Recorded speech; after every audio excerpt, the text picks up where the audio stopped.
The chef leaned close to the cook's ear and said, "Black hands don't touch my plates twice." The room went dead silent. Marcus set down his knife, wiped his palms on his apron, and said, "Understood, chef." That was it. No raised voice, no argument. Just those two words, calm as still water, while 11 cooks froze mid-motion, like someone had hit pause on the whole kitchen. Nobody knew who Marcus really was. Nobody knew what was coming in 6 months. But somewhere out there, a private dining room was already being booked under a name that would make one man's blood run cold. This is the story of the plate that ended a career. And the question you need to ask yourself before it's over is simple. How many people have you underestimated because they stayed quiet? Let me take you back. 6 months earlier, Marcus Webb was the quietest line cook at Chateau Renard, a 2-star restaurant where Chef Antoine Dorner ruled like a small, furious king. Marcus arrived at 5 every morning, sharpened his knives alone, and kept a single item in his locker, a folded, sauce-stained recipe card in his mother's handwriting. He never explained why. Dorner mocked the accent in Marcus's voice, mocked his community college training, called him the help in front of guests. The owners let it slide, because Dorner filled the room every night, and a full room forgives almost anything. Then came the tasting menu for a food critic Dorner had chased for years. Marcus plated the venison exactly as trained. Dorner tasted it, spat it into a napkin, and said the sauce was an insult.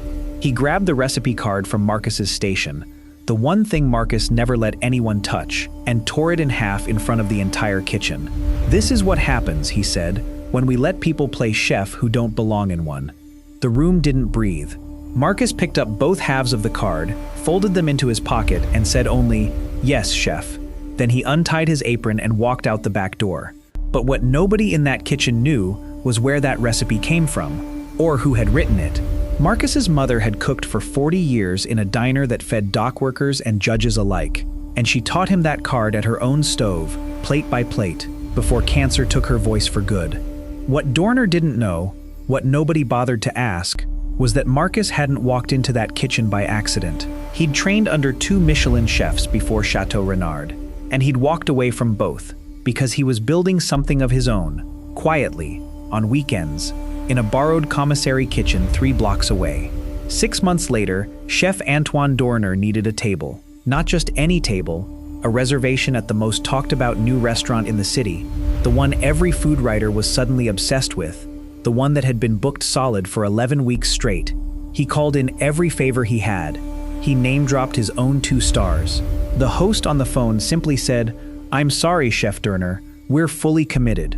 He tried again the next week, in person this time, wearing his chef's coat like armor. He stood in the doorway of Marcend, a name he hadn't noticed before, hadn't thought twice about, and froze. Behind the pass, plating venison with the same steady hands he remembered tearing a recipe card out of, stood Marcus Webb. Marcus looked up, unhurried, and said, "We're full tonight, chef. We're full every night." The dining room, packed with the same critics and financiers Dorner used to court, went quiet the way rooms do when they sense a reckoning. Dorner's face drained of color, the same color it had been the night he tore that card in half. Because here's what Dorner never bothered to learn. Marcus hadn't left the industry after that night. He'd filed a complaint, and so had 4 other cooks who'd been waiting years for someone brave enough to go first. Investigators found the pattern, the slurs, the write-ups that only ever landed on the same 3 employees. The tip pool quietly skimmed from immigrant staff for years. Chateau Renard's owners settled 2 lawsuits within a month, totaling just under $2 million. Dorner was fired within the week, his name pulled from 3 culinary boards by morning. The video of that torn recipe card, filmed quietly on a prep cook's phone that night, uploaded after Marcus's restaurant opened, had 11 million views before Dorner even finished reading his termination letter. Remember that torn card in his pocket? Go back and watch how carefully he picked up both halves. That wasn't defeat.